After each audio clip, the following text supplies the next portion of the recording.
Assalamualaikum warahmatullahi wabarakatuh. Kembali lagi di YouTube channel saya, yakni Sagif Tirda Isni.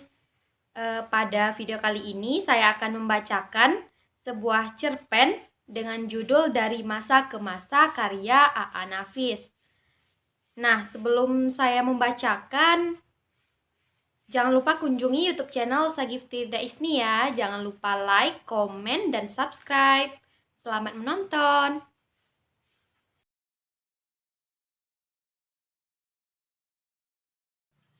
Dari masa ke masa. Waktu saya muda dulu, sekitar usia 20 tahun, saya sering dongkol pada orang tua-tua. Bayangkanlah, setiap apapun yang akan kami lakukan selalu kena tuntut agar minta nasihat dulu. Minta restu dulu ada orang tua-tua. Memang tidak ada paksaan, tapi selalu saja ada pesan-pesan agar sebelum kami mulai melaksanakan kegiatan kami, sebaiknya kami berbicara dengan Bapak Anu, Bapak Polan, Bapak Tahu, atau pada Bapak sekalian Bapak. Saya memang selalu tukang dongkol, karena kepada kami-kami saja pesan itu disampaikan. Tapi tidak pernah disampaikan pada teman-teman kami yang memanggul senjata yang mau ke front pertempuran. Padahal pekerjaan itulah yang paling berat resikonya. Siapa tahu kalau yang kalian kerjakan keliru, kata yang selalu suka memberi saran. Itu risiko kami, kata saya menimpali. Saya tahu, tapi kan lebih baik kalau resikonya tidak ada, katanya pula. Tapi kenapa teman-temannya yang mau pergi perang itu tidak disuruh minta nasihat dulu? Tanya saya karena masih dongkol. Proklamasi telah lebih dulu merestui mereka. Malah menganjurkannya. Kilah orang yang selalu suka memberi saran itu. Biasanya kami jadi bimbang. Lalu terpaksa jugalah kami boyong ke rumah semua orang-orang tua yang patut-patut itu. Anak-anak muda waktu saya muda dulu punya kegiatan yang macam-macam jika tidak ikut memanggul senjata. Misalnya bikin sandiwara, ikut diskusi, mengadakan kursus, pameran. Bahkan juga pasar malam. Untuk setiap jenis kegiatan itu selalu saja ada orang tua-tua yang dikatakan expert untuk mencari nasihat dan restu sesuai dengan keahlian dan pengalamannya. Macam-macam cara masing-masing mereka menyambut kedatangan kami. Ada yang hangat sambutannya, misalnya dengan salaman pakai guncangan tangan atau tepuk-tepuk di bahu kami.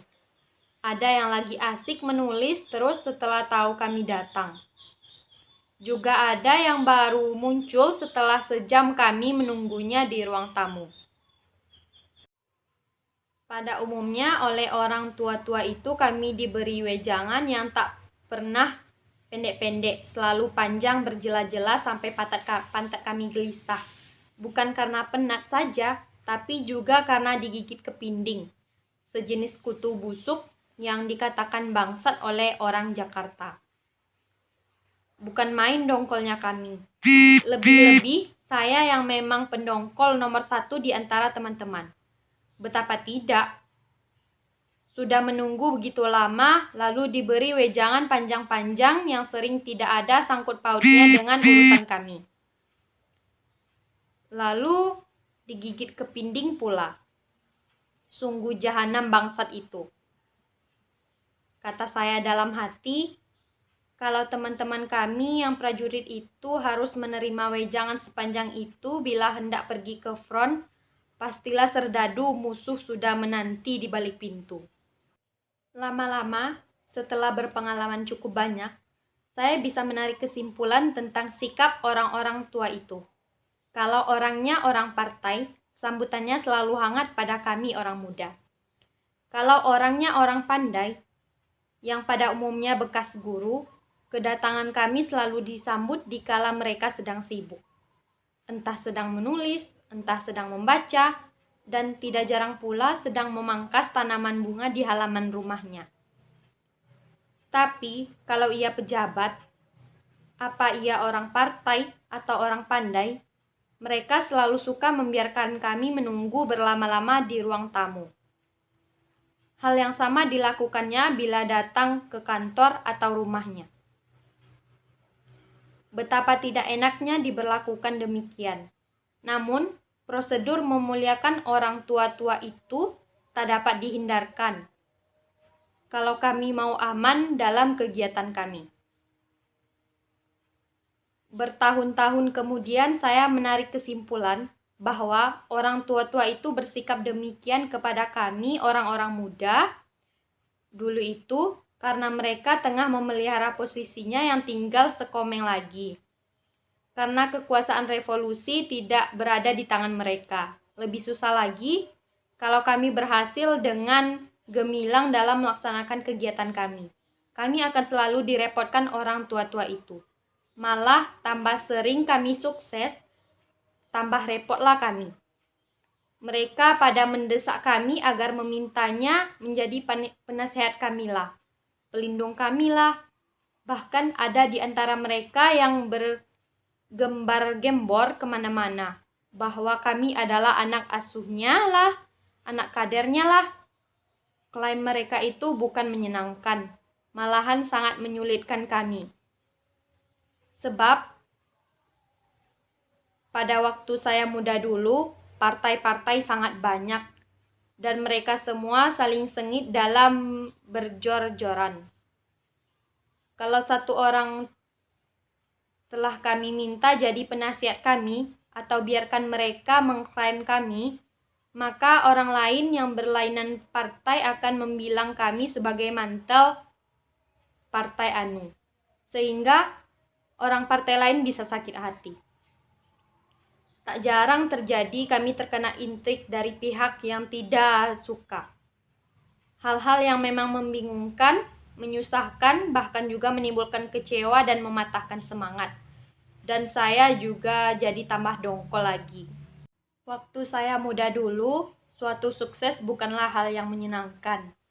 Kalaupun ada kesenangan, saatnya sangatlah pendek sekali. Yaitu hanya ketika sukses itu terjadi. Habis itu, kesukaranlah yang datang bertalu. Kesukaran yang menyakitkan. Karena setiap sukses yang kami peroleh selalu mengundang perpecahan di kalangan kami sendiri. Mulanya saya tidak tahu kenapa setiap sukses selalu membawa bencana. Tapi lama-lama saya mengerti juga. Dan itu mencengangkan saya benar. Menurut analisanya ialah begini, setiap anak muda yang berhasil atau suatu organisasi yang sukses, selalu ada tangan orang-orang tua itu ingin mencaplok untuk memasukkan kami ke dalam mantelnya. Kalau organisasi kami tidak bisa mereka ceplok secara utuh, maka anggota kamilah yang mereka preteli seorang demi seorang. Terutama anggota yang potensial, kalau tidak anggota pengurus. Ada banyak yang berhasil dicaplok atau dimanteli. Setelah sukses demi sukses tercapai, organisasi yang waktu didirikan berdasar semangat kesatuan hati untuk mencapai cita-cita bersama, lalu menjadikan organisasi itu sebagai wadah tempat kami saling cakar-cakaran. Setiap rapat selalu menghasilkan kesepakatan untuk tidak sepakat lagi. Setiap pengurus, lebih-lebih ketua, selalu menjadi bulan-bulanan serangan anggota. Kesatuan hati semula akhirnya membentuk hati yang satu-satu. Ada yang ngambek, lalu mundur tanpa teratur. Organisasi yang mulanya menimbulkan kebanggaan di dalam hati kami masing-masing, lalu berubah menjadi tempat melampiaskan segala kutukan. Beberapa orang yang gigih mencoba untuk bertahan, tapi praktisnya organisasi kami tidak berdarah lagi. Kegiatan lama-lama sirna, Yang tinggal hanyalah nama yang tertera pada papan yang tergantung dan terbuai-buai bila ditiup angin. Saya termasuk orang yang menangisi keadaan itu. Dan dalam hati saya, bila saya telah menjadi orang tua kelak, apa yang tidak saya sukai ketika saya muda, takkan saya lakukan seperti apa yang dilakukan orang tua-tua ketika saya masih muda dulu. Begitu menyentak datangnya ketika orang-orang muda secara bergelombang menemui saya, minta restu, minta nasihat, minta pendapat, dan juga minta bantuan uang dan tanda tangan. Saya menoleh ke sekeliling, terutama pada teman sebaya saya yang dulu sama giatnya dengan saya. Saya boleh mengembangkan dada menjadi orang yang dikagumi, dihormati. Memang menyenangkan bila punya status demikian. Tapi lebih menyenangkan lagi apabila menjadi tempat hidup orang menggantung, menjadi setiap kata yang dikatakan menjadi hukum yang tak boleh disanggah. Namun lebih nikmat rasanya apabila secara diam-diam saya mendengar orang-orang muda itu berkata pada teman-temannya, "Sudah bicara pada Pak Nafis? Belum? Jangan bikin apa-apa dulu sebelum bicara padanya." Akan tetapi, orang-orang muda sekarang berbeda jauh dari orang-orang muda masa dulu. Pendidikan orang muda sekarang lebih tinggi, ayah-ayah mereka lebih kaya, bahkan lebih berkuasa. Karenanya fasilitas mereka lebih punya. Omongan mereka lebih ceplas-ceplos, bagaimana saya harus menghadapi mereka agar saya kelihatan tetap potensial. Lalu saya teringat pada orang tua-tua masa saya muda dulu. Gaya ramah tamah Pak Tamin yang orang partai itu sekarang tak laku lagi karena partai pun tidak laku. Gaya orang pandai seperti Guru Munab juga tak mungkin lagi, sebab sekarang sudah banyak sekali orang yang lebih pandai dari segala orang pandai-pandai dulu. Jika memakai gaya pejabat, tapi saya bukan pejabat dan karenanya saya tidak mungkin menggunakan peran sebagai orang yang berwibawa tinggi. Saya juga mempertimbangkan betapa bedanya kondisi sekarang dengan masa dulu. Orang-orang muda yang giat menjadi rebutan masa dulu, mereka didukung dengan perhatian yang penuh, didengar apa yang diinginkannya, bahkan didorong semangatnya agar bisa berbuat banyak. Bahkan kalau perlu disuruh melabrak orang tuanya sendiri. Sedangkan kondisi sekarang sudah lain. Tidak ada pihak-pihak yang berkepentingan untuk mempengaruhi orang-orang muda sekarang. Kalaupun masih ada, permainan untuk mempengaruhi orang-orang muda sekarang lebih mudah digembalakan, sebab tidak ada lagi pihak-pihak yang secara gampang memuja-mujanya. Bagi orang-orang muda sekarang, yang dipuji bukan lagi semangat dan keberaniannya, melainkan prestasi otak dan keahliannya. Dan itu tidak mudah diperolehnya karena bersifat sangat individual. Karena itulah barangkali umur orang-orang muda sekarang lebih panjang sampai berusia 40 tahun.